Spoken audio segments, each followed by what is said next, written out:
Decision makers don't attend conferences, right? Right.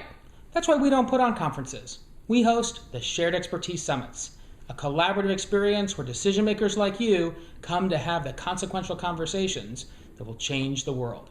Don't believe me, though. Hear what these decision makers had to say about the big insights they gained after attending our last summit. I think one of the aha moments for me in terms of the content is really around understanding the baker's dozen. We're in the throes of an RPO evaluation, but the depth and the breadth of global providers was really an eye-opener. And for me, it was really seeing to what extent the large players, how they can impact the positive outcomes of the RPO model.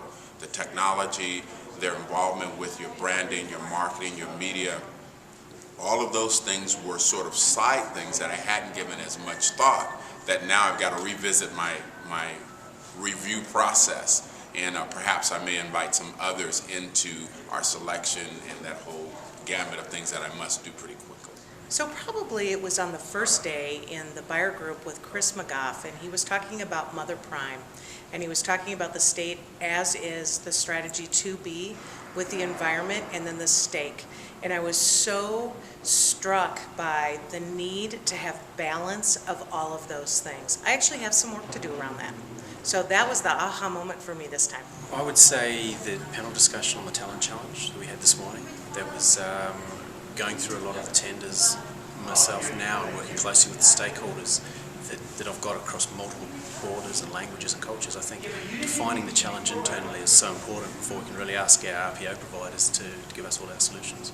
For me, that one moment was as I listened to the multiple providers as well as the buyers in the room, and I myself am in the third year of our RPO deal, and for me, I'm looking at my RPO provider to provide that next level of service around workforce planning and how can they help our organization define our needs so that they could do a better job in creating pipelines and future talent for us that will benefit us in the long run. It was actually the Friday after Thanksgiving, and it was about 5:15 in the morning, and I actually had the pleasure of being one of our corporate volunteers in one of our stores.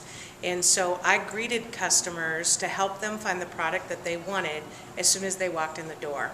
And what happened is, as every one of those customers came into the store, all of the employees in the store cheered. And there was a celebration that this was happening. Everybody was there. Most of the employees had been there since very, very early in the morning. And just the excitement from not only the employees, but our customers to be back in our stores, shopping, feeling like they were getting a great deal, and knowing what customer service we were going to offer them and the great product. It actually is a moment of where I would say we are on the road to recovery. So it is, I actually get chills as I think about it right now. So It was a tremendous moment for me this year. This is maybe not as obvious to others, but we are one of the providers of the H1N1 vaccine. And in fact, we were one of the first shops out in the marketplace that had come up with a solution for a vaccine that's an injectable. And so our scientists moved very quickly on trying to understand what was going on with the H1N1 virus, what types of vaccines that would work, and that required a full scale-up of our workforce.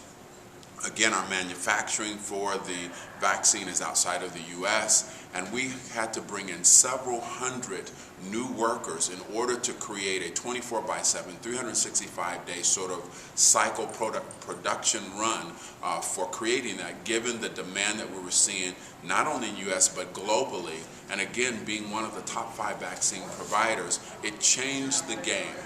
Basically, mid-year, there was this huge ramp up, not only for external talent, but how we redeployed internal talent, given that our company is made up of 4 different sort of legal entities. And how do you move talent between entities where they're on different pay platforms, same company name, but again, they are not legally the same employee? And how do you redeploy? How do you relocate? How do you do all of the internal HR systems for bringing highly skilled people in order for us to deliver?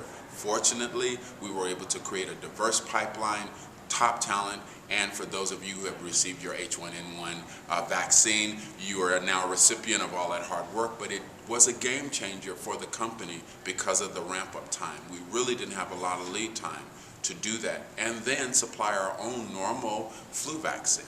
So you had those two sort of factors going on, and again, fortunately, we were successful, but it was really something that had to be dealt with.